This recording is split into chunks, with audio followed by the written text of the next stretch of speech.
안녕하세요. 저는 최유왕이라고 합니다. 저는 지금 현재 강북연세산업병원 원장을 맡고 있고요. 저는 이제 전공 분야는 이제 인공관절, 이제 특히 무릎과 고관절 쪽의 인공관절을 전문으로 하고 있고요. 그래서 여러분께서는 지금 헬스조선 건강대학원에 등록하셔서 그래도 이제 다 어떻게 보면 그 건강에 관심이 많으신 분들만 모이셨잖아요. 그래서 좀 이 앞으로 1시간 한 20분 정도 저하고 우대로 선생님께서 이제 강의를 하게 될 텐데 좀 많은 도움이 됐으면 좋겠습니다. 내 몸의 기둥 관절을 지켜라. 이제 저희가 눈을 뜨자마자 바로 시작하는 게 이제 일어서는 거잖아요. 일어설 때부터 저희는 이제 무릎이라든지 이제 고관절을 사용하면서 이제 움직이기 시작합니다. 그래서 보통 일어나실 때 이제 아이고 하시거나 이제 그러신 분들은 관절염이 있어서 보통 그러신 건데요.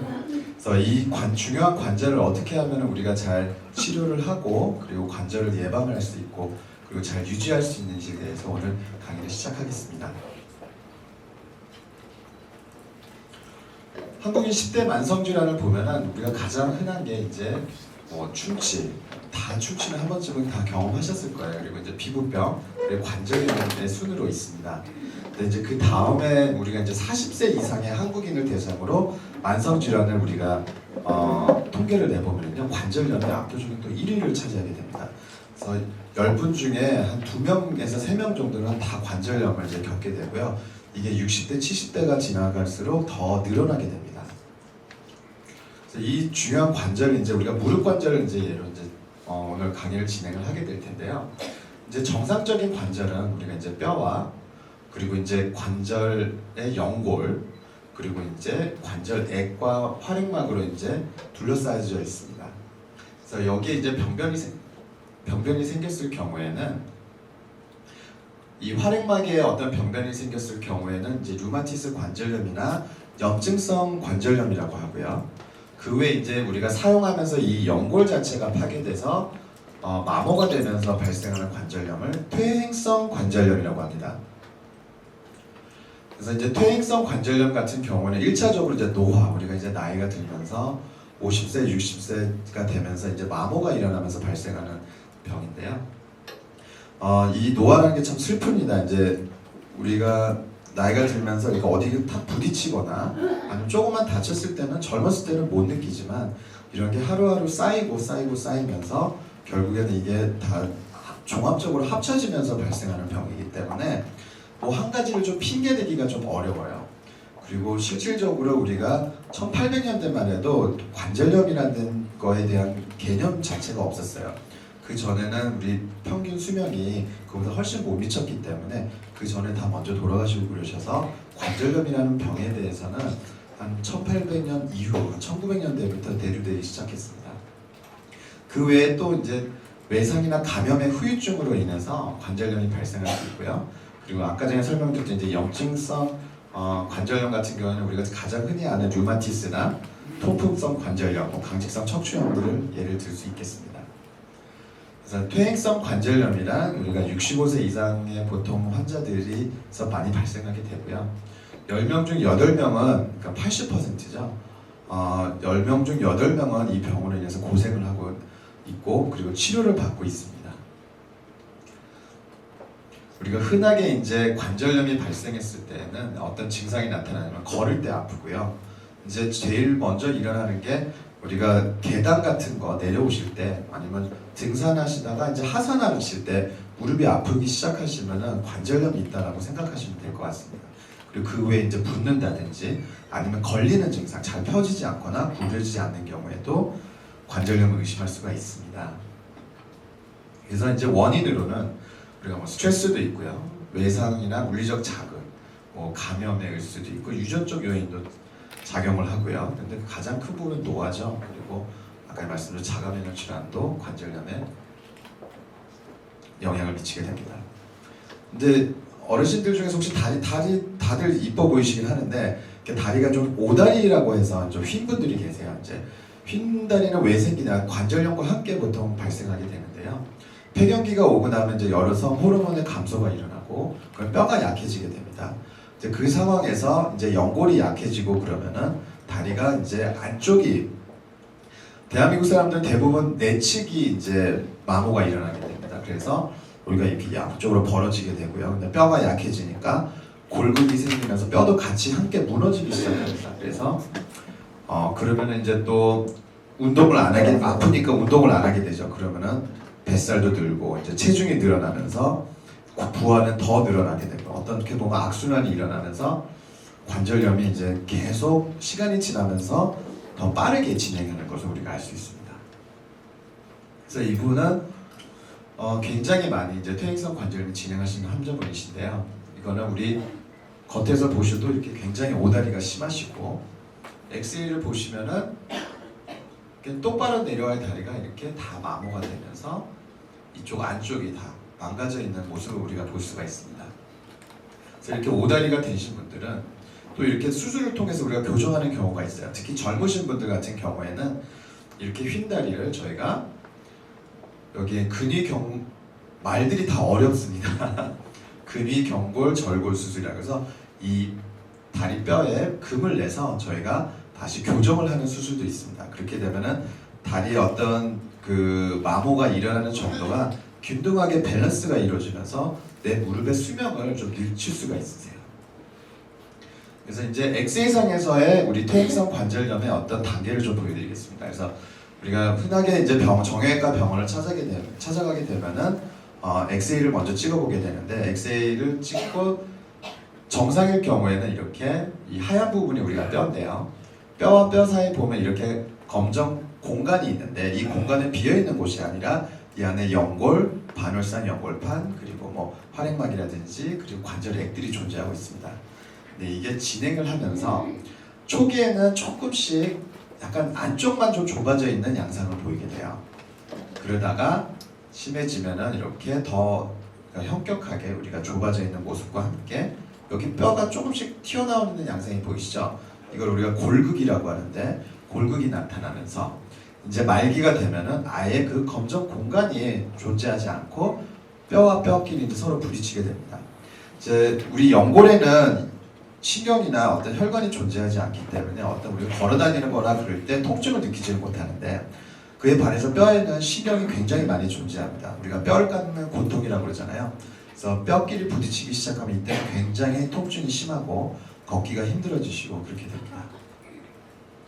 그래서 초기에 나타난 증상들은 우리가 계단 오르내릴 때 이제 시큰거리거나 이제 나타나는 증상들이고요.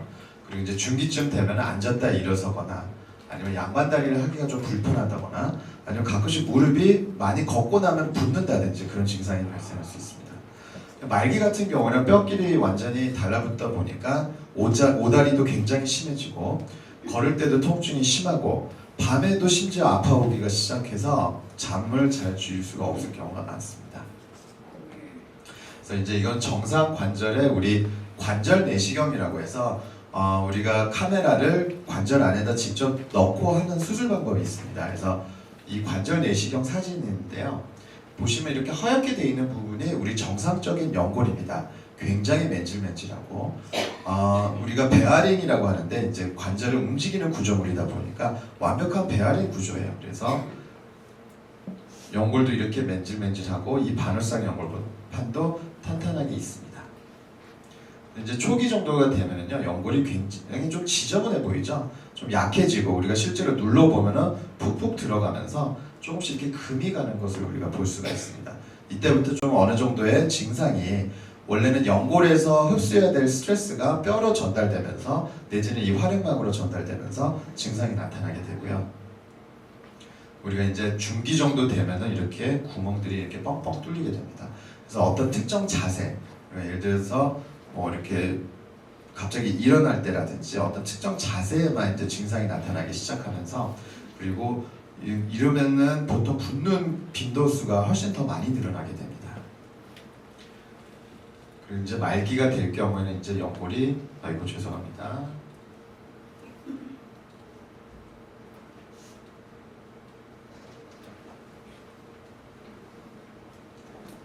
연골이 이제 거의 다 없이 이제 뼈만 이렇게 노란 부분이 이제 뼈인데요. 뼈만 존재하게 되죠. 그래서 치료 관절염의 이제 치료는 좀 가능한 한 좀 빨리 하는 게 좋습니다. 우리가 연골에는 아까 설명드렸던 신경이 존재하지 않기 때문에 어떻게 다치거나 그러는 것도, 그리고 연골이 완전히 떨어져 나가기 전까지는 증상이 특별히 없으세요. 그래서 이 증상이 나타날 때쯤이면 벌써 중기나 좀 진행한 상태에서 우리가 발견이 되기 때문에 우리가 초기에 빨리 진단하는 게 중요한데요.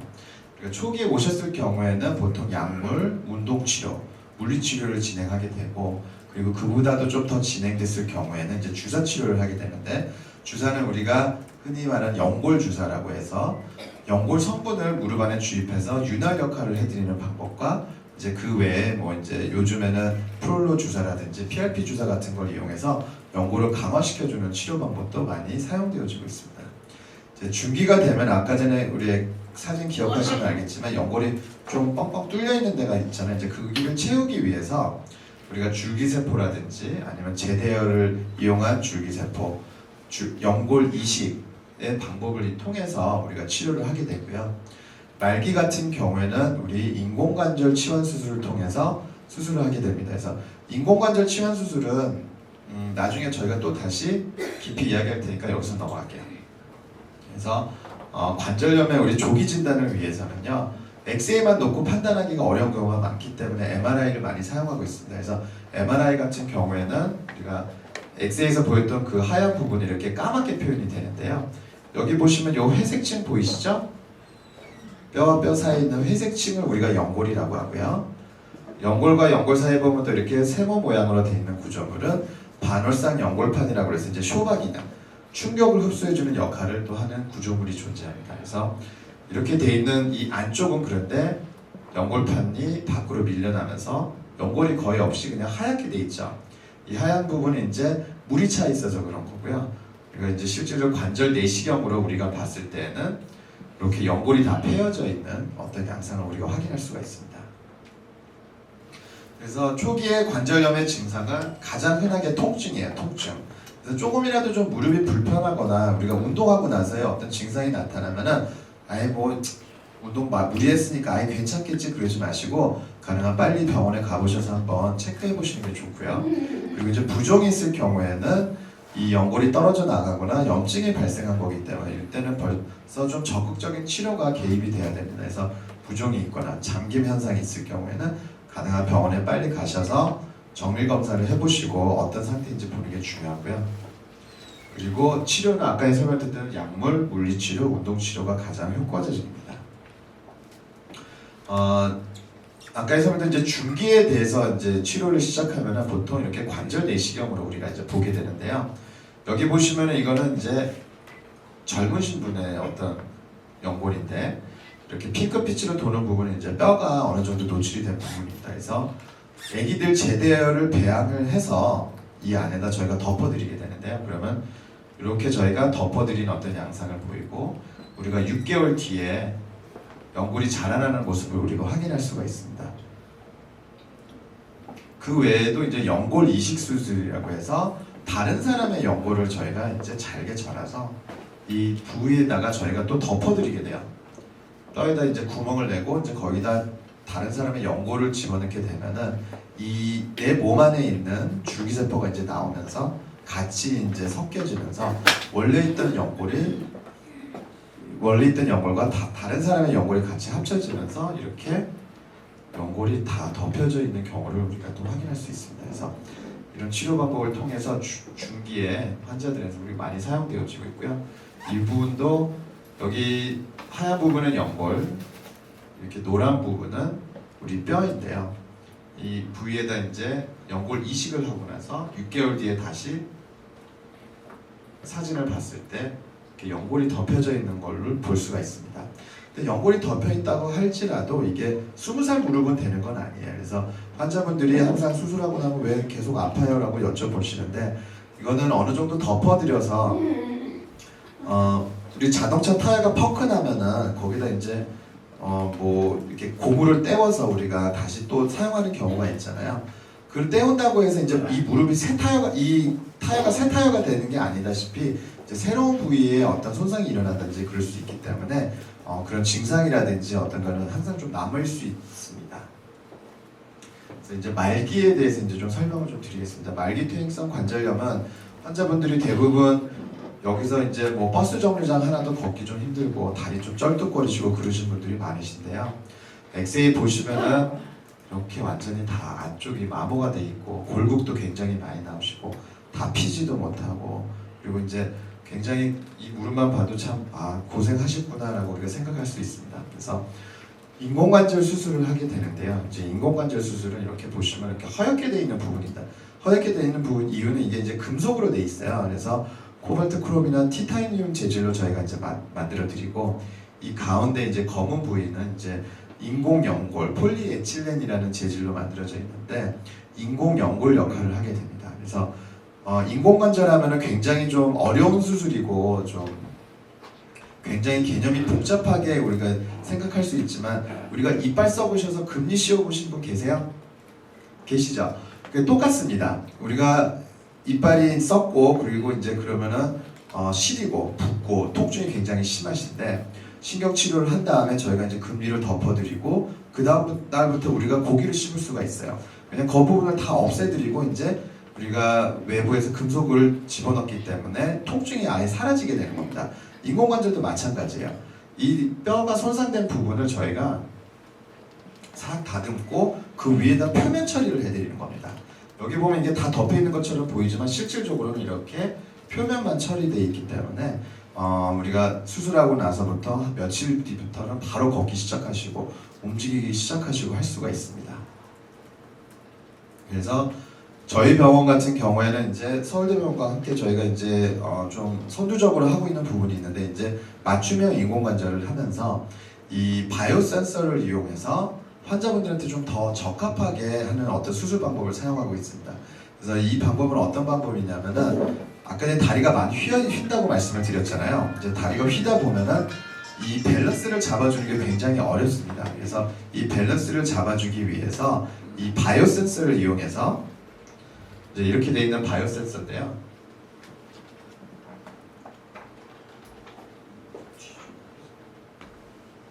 이 안에 보면은 이렇게 센서가 다 존재합니다. 그래서 한번 보시면서 좀 설명을 드릴게요. 그래서 이 센서가 우리 무릎의 어떤 압력을 양측을 측정을 하면서 좀 더 정확한 수술을 할 수 있도록 합니다. 그래서 이렇게 되면은 이분도 이렇게 틀어져 있는 양상으로 수술이 되어 있으면서 여기도 이제 엑스레이상으로는 괜찮아 보이는데 럼부 조직이 밸런스가 맞지 않다 보니까 환자분들이 좀 수술 후에도 불편하고 왜 나는 수술했는데 아직도 아파요 라는 어떤 표현을 쓴다거나 수술했는데도 계속 붓고 불편해요 라는 표현을 많이 쓰고 있습니다. 그래서 이런 어떠한 수술할 때 생길 수 있는 에러들을 우리가 줄여주기 위해서 여러 가지 방법을 사용하고 있습니다.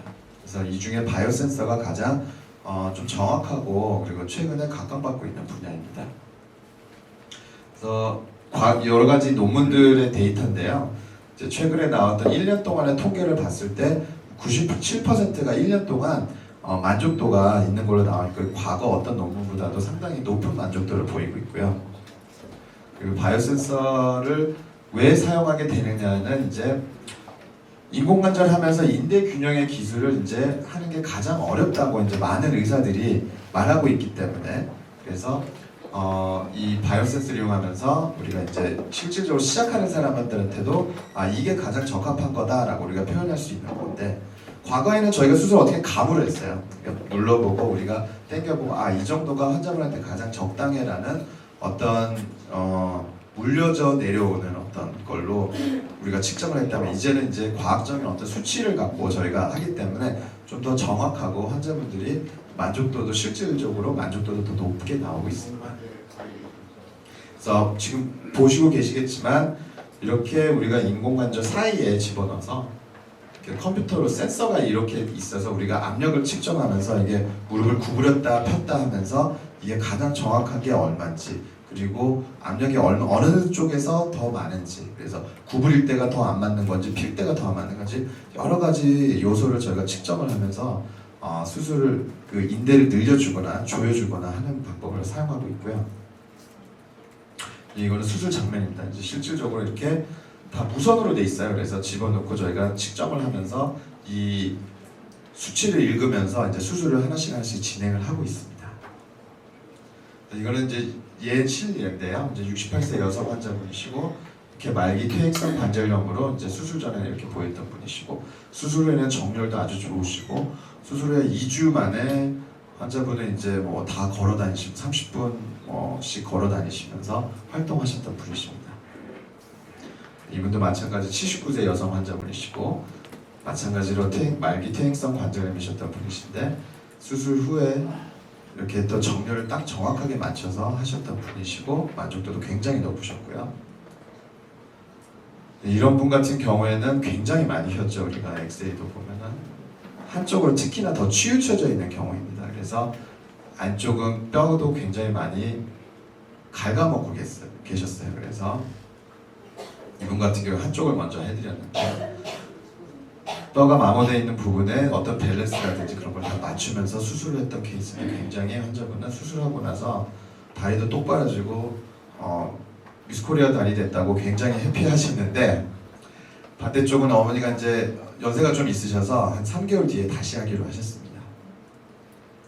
그래서 바이오센서를 하게 되면 어떤 특징들은 우리가 이제 균형을 맞춤으로써 굴곡이라든지 어떤 쭉 폈을 때 통증을 감소시킬 수가 있고요. 그리고 기존의 어떤 인공관절보다는 어떤 영부 조직까지 맞추다 보니까 정확성 면에서도 더 높게 되고 뭐 여러 가지 합병증들이라든지 재활 기간의 단축을 통해서 전반적인 환자의 만족도를 높이는 어떤 수술 방법입니다. 이거는 이제 환자분들이 이제 기존 수술과 비교했을 때 얼만큼 정도의 더 만족도를 나타내는지 나와 있는 건데요. 통계적으로도 차이가 날 정도로 어떤 증감을 보였고요. 이제 이거는 뭐 좀 솔직히 이제 수술에 너무 테크니컬하게 들어가다 보면 좀 재미가 없어요. 그래서 이제 일반적인 이야기를 좀 해드릴게요. 그래서 주변에서 수술 받으신 분들 한두 분씩은 다 계실 겁니다. 그래서 인공관절 수술을 하면은 무릎을 많이 쓰면 안 된다라고 이야기를 하는데 그렇지는 않습니다. 인공관절 수술은 하는 이유가 삶의 질을 좋게 해주기 위해서예요. 아끼려고 하는 수술이 아닙니다. 하고 나서 또 보통 이 수술을 받고 나면 이제 나는 움직이기도 싫고 그냥 가만히 있을래 하시는 분보다는 좀 적극적으로 움직이고 싶어 하시고 등산도 가고 지금 봄철이잖아요. 이제 꽃 구경도 하고 좀 그러고 하고 싶으신 분들한테 더 좋은 결과가 나옵니다. 그래서 저는 환자분들한테 수술하고 나서 쓰는 거고 마모가 되는 거에 대해서 걱정하지 마시고 수술을 받고 편안하게 잘 많이 쓰세요라고 말씀을 드려요. 그래서 본인이 하시고 싶은 거는 다 하셔도 됩니다. 근데 대신에 이제 뭐 스카이다이빙이라든지 높은 데서 뛰어내리는 거 그런 거는 하시면 안 되겠지만 그래도 일반적인 활동은 다 할 수가 있고요. 그리고 산도 다 오르십니다. 실질적으로 저렇게 바이오센스 이용해서 6주 만에 북한산 올라갔다 오신 분도 계시고요. 그런데 이제 우리가 일반적으로 무릎은 하산할 때 항상 조심을 하셔야 돼요. 내려올 때는 우리가 올라가거나 평지를 걸을 때는 보통 평지 걸을 때는 한 1.5배 정도의 체중밖에 실리지가 않습니다. 그런데 계단을 내려오거나 그럴 때는요 충격이 가해지기 때문에 보통 5배에서 7배 정도의 하중이 더 붙기 때문에 하산할 때는 항상 조심을 하셔야 돼요. 그래서 등산을 가시더라도 저는 인공관절 하시고 나면은 스틱을 꼭 2개를 들고 내려올 때만이라도 꼭 쓰시라고 제가 말씀을 드립니다. 그리고 인공관절 수술하면 이물감이 있다라고 하는데 이 이물감은 아까 전에 밸런스 때문에 느끼는 경우가 많으세요. 뼈에는 딱 붙어 있으니까 그걸로 인한 이물감은 별로 없는데 이 휘어져 있는 다리가 이제 똑바로져 있다 보니까 그리고 이 밸런스가 안 맞다 보니까 환자분들이 또 하고 나서 더 불편해요, 힘들어요 이렇게 표현을 하게 되는데요. 바이오센서를 이용해서 우리가 인공관절 하게 될 경우에는 이런 밸런스가 정확하게 맞춰지기 때문에 이런 이물감도 상당히 많이 줄어들게 됩니다. 그리고 퇴행성 관절염은 유전이다. 유전성이긴 해요. 근데 유전적인 게 한 20에서 25%밖에 되지가 않습니다. 그러니까 뭐 제가 인공관절 있다고 꼭 제 아들이 생기고 그런 건 아니에요. 그 환경적인 요인이 더 크다고 보시면 될 것 같고요. 우리가 무릎에 소리가 나면 퇴행성 관절염이다. 무조건 그렇지는 않습니다. 근데 그런 확률은 꽤 높습니다. 그래서 소리가 나더라도 이제 특히 소리가 나고 통증까지 동반되면요 병원에 꼭 가보시는 게 좋고요. 그리고 퇴행성 관절염 파스나 찜질이 당연히 좋죠. 느낌이 좋으니까. 근데 파스나 찜질은 대증적인 치료입니다. 무슨 뜻이냐? 퇴행성 관절염을 낫게 하는 게 아니라 증상을 완화시켜 드리는 거죠. 그렇기 때문에 하는 거는 좋지만 이게 다는 아닙니다. 그래서 또 식이요법으로 치료된다. 제가 한 가지 이야기하고 싶은 게 한국 사람들은 너무 한쪽으로 몰리는 경향이 있어요. 블루베리가 좋다, 뭐 아사히가 좋다 그러면 다 그거 다 블루베리만 먹어. 하루 세 끼 다 먹어. 딴 거는 먹지도 않으셔. 이제 그러면 안 돼요. 우리가 밸런스가 굉장히 중요해요. 골고루 여기저기 편식하지 않고 잘 드시는 게 중요하기 때문에 특별히 식이요법으로 치료가 되진 않지만 건강하게 밸런스 있는 식사를 하시는 게 상당히 중요하다고 말씀을 드리고 싶어요. 그리고 우리가 이제 인공관절은 그 퇴행성 관절염 같은 경우에는 예방이 더 중요하겠죠. 지금까지 건강하게 잘 사셨다면 계속 그걸 유지하기 위해서 꾸준히 걷기 운동을 하신다든지 뭐 수영이나 자전거 같은 유산소 운동을 해줌으로써 무릎 주변의 근력을 항상 강하게 유지하는 게 중요하고요. 체중이 증가되지 않도록 우리가 음식도 어느 정도 밸런스를 이루고 운동도 꾸준히 해줘서 하셔야 됩니다. 그리고 운동 전에는 반드시 스트레칭을 통해서 더 이상 손상이 되지 않도록 주의하셔야 되고요. 좀 이따가 우리 우대율 선생님께서 그 스트레칭에 대한 그 근력 운동에 대해서는 안내를 좀 해드릴 겁니다.